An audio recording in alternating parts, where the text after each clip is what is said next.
Oi, concurseiros, tudo bem? Está começando mais um Quer Entender Direito, o programa em que fazemos mapas mentais sobre os assuntos jurídicos mais comuns em concursos públicos. Eu sou o professor Vinícius Melo e hoje vamos falar sobre prisão preventiva. Mas antes de começar, o mapa mental completo e em alta definição está disponível no link da descrição para download. Para ficar ligado nos próximos vídeos, se inscreve no canal e ative o sininho. E o último recado é que preparamos um desconto especial para você que está assistindo esse vídeo. É só clicar no link da descrição e assinar o nosso plano. Agora vamos ao mapa. De acordo com os preceitos constitucionais, uma pessoa deve ser considerada inocente até a sua condenação, ou seja, até o trânsito em julgado da sua sentença penal, quando não é mais possível recorrer da decisão. Em regra, uma pessoa não poderia ser presa antes desse momento. Porém, existem 3 tipos de prisões que podem acontecer de maneira excepcional à regra: a prisão em flagrante, a prisão temporária e a prisão preventiva. E é sobre a prisão preventiva que eu vou explicar hoje para você. Bom, o conceito da prisão preventiva é uma medida cautelar decretada por juiz em qualquer fase do inquérito policial ou instrução criminal com o objetivo de garantir a ordem jurídica social. Então, a primeira grande noção que precisamos ter aqui é que esse tipo de prisão tem a presença de um juiz que irá decretar essa prisão durante a instrução criminal, prevenindo que o réu perigoso cometa novos crimes, prejudique a colheita de provas ou fuja. É importante ressaltar que, com as alterações efetuadas pela Lei 12.403 de 2011, o juiz não poderá decretar a prisão preventiva em face de inquérito policial ou outra investigação criminal. Somente poderá ser decretada a requerimento do Ministério Público, do querelante ou assistente ou por representação da autoridade policial. Tudo claro até agora? Então vamos em frente.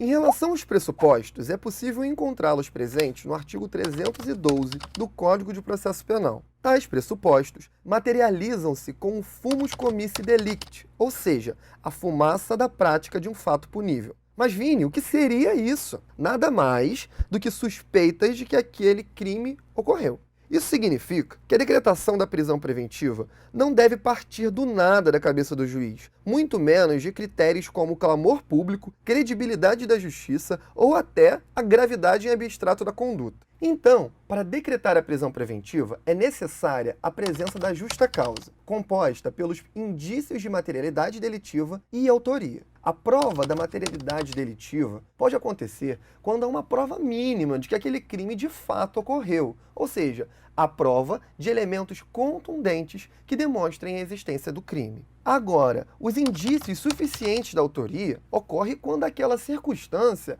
é conhecida e provada, sendo possível estabelecer uma relação entre a existência e a autoria delitiva, conforme previsto no artigo 239 do Código de Processo Penal. Então, por exemplo, em um caso em que o agente esteja sendo investigado pela morte de alguém e após uma série de investigações se confirme não só a materialidade delitiva do crime, mas indícios de que esse agente seja o possível autor do crime, poderíamos dizer que é a justa causa para a decretação da prisão preventiva, aliada, é claro, aos demais elementos que iremos observar ao longo desse mapa mental. Ao pensar nos fundamentos legais, podemos listar, conforme presente no artigo 312 do Código de Processo Penal, que traz a relação de fundamentos aplicáveis após a análise prévia da existência da justa causa. Sejam eles: garantia da ordem pública, conveniência da instrução criminal, garantia da aplicação da lei penal, garantia da ordem econômica, descumprimento das obrigações impostas por força de outras medidas cautelares. Vamos falar mais sobre cada um deles? A garantia da ordem pública diz respeito à indispensabilidade de se manter a ordem na sociedade, que, como regra, é abalada pela prática de um delito. São casos que normalmente violam a ordem pública, aqueles que afetam a credibilidade do judiciário, que contam com a divulgação pela mídia, crimes cometidos com violência, grave ameaça ou outra forma de execução cruel, levando em conta se o agente delitivo possui longa ficha de antecedentes. A conveniência da instrução criminal está relacionada à necessidade de que a instrução criminal se desenvolva de forma limpa. A ideia é evitar que o réu haja de forma a atrapalhar o processo ou a investigação, como, por exemplo, ameaçar as possíveis testemunhas ou destruir provas. O que mais tem a ver com o próprio nome da prisão? É a garantia da aplicação da lei penal, pois é a prevenção de que o réu não fuja ou de que a justiça seja impossibilitada de alguma maneira de aplicar a sentença que lhe foi dada. O quarto fundamento legal é a garantia da ordem econômica. Esse fundamento é uma espécie de gênero da garantia da ordem pública, acrescentado ao CPP por força da Lei 8.884 de 94. Essa lei diz respeito à necessidade de evitar que o agente permaneça em liberdade e seja causador de um seríssimo abalo à situação econômica financeira de uma instituição financeira, ou mesmo de órgão do Estado, demonstrando à sociedade a impunidade reinante nessa área, como nos casos de colarinho branco, contra o sistema financeiro nacional, contra a ordem tributária, etc. Nessas situações, o dano é dirigido não apenas a uma pessoa individualizada, mas à coletividade como um todo, o que indica a necessidade de decretação da prisão preventiva. O último fundamento é o descumprimento de qualquer das obrigações impostas por força de outras medidas cautelares, em que estamos diante do caráter subsidiário da prisão preventiva e medidas menos gravosas, que se revelam inadequadas ou insuficientes, conforme se observa lá no artigo 272, parágrafo 4º do Código de Processo Penal. Agora, fique atento, pois a prisão é a última medida dentre todas as demais medidas cautelares. Dessa forma, tem-se que o simples descumprimento da medida cautelar não pode ensejar o decreto da prisão preventiva.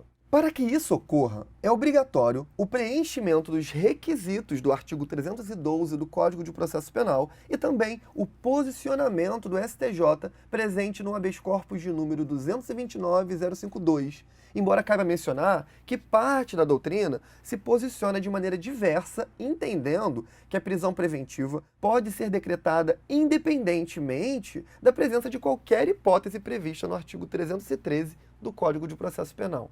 Mas atenção, como tudo na vida do direito depende, fique atento ao comando da questão e acompanhe o desenvolvimento nesse sentido da jurisprudência dos tribunais superiores, porque nunca se sabe se um posicionamento pode ser alterado ao longo do tempo. Assunto extenso, né? Mas já estamos quase no final. A parte boa é que você não precisa tomar nota, já que pode baixar esse mapa no link da descrição de graça. Agora, para terminar, quanto ao cabimento, é importante mencionar de que não basta o preenchimento dos requisitos disciplinados pelo artigo 312 do Código de Processo Penal, para que o juiz possa decretar a prisão preventiva. É preciso também a presença de ao menos uma das hipóteses encontradas no artigo 313 do Código de Processo Penal. Sejam elas: crimes dolosos punidos com pena privativa de liberdade máxima superior a 4 anos, o que exclui a possibilidade de preventiva em contravenções penais e, a princípio, em crimes culposos.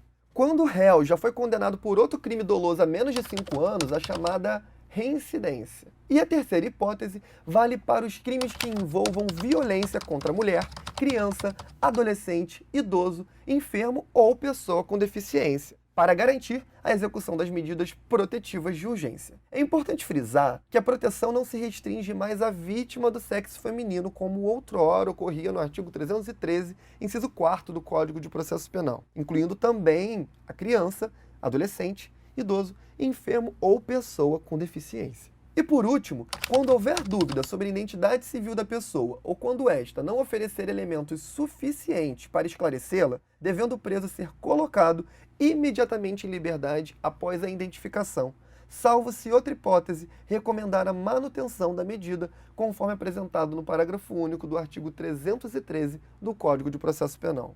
Bom, pessoal, concluímos aqui o nosso mapa mental sobre prisão preventiva. Você pode utilizar como forma de revisão, pois certamente será cobrado nas provas de concursos públicos. Se você gostou, deixe um like no vídeo, baixe o mapa mental e aproveite o desconto no link da descrição. A plataforma do Descomplica Concursos tem muito mais conteúdos para você que está estudando para concursos. Por hoje é só, pessoal. Um grande abraço e até a próxima!